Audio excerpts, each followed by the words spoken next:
There is a famous story. There was a Hasidic master, teacher, by the name of Rab Shmuel Bitzalus. The previous Lubavitcher Rebbe calls him the Rashbatz. In fact, he calls him my teacher, the Rashbatz.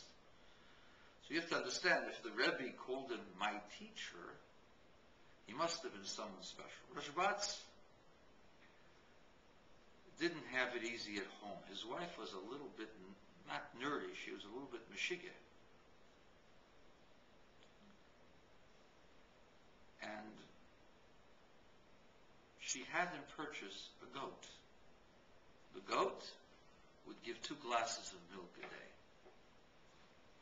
She would save 1 glass for themselves and sell the other glass.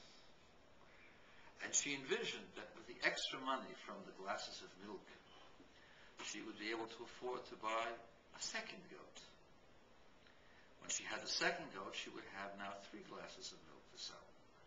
And so on down the line, this goat was going to bring her great wealth. She saw herself as a rancher of many, many goats, taking in many, many gallons of milk per day and selling them at a premium at the marketplace, thereby earning a lot of money so that she could live a life of luxury. Such was her dream. That dream was shattered one winter evening. It was Yutes Kislev, which is coming up in about a month.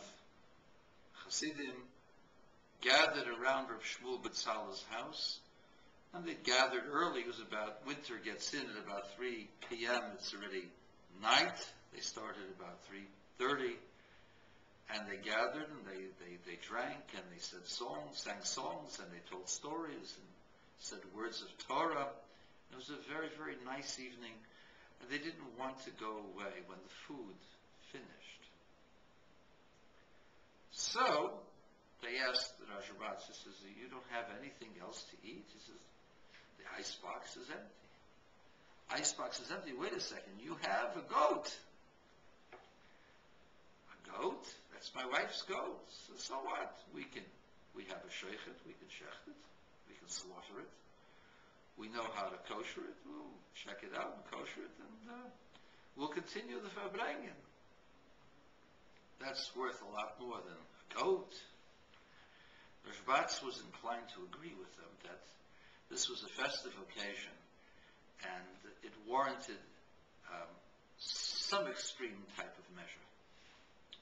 And so they took the goat, they slaughtered it, they soaked and salted it, the meat, and soon the meat was roasted on the fire to the delight of those gathered, and they were able to stay to the wee hours of the morning discussing sublime concepts of Torah while their bodies were sated by this luscious kid, this luscious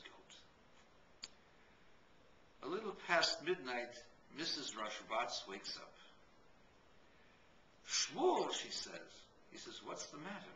She says, our goat has been stolen. How do you know the goat has been stolen?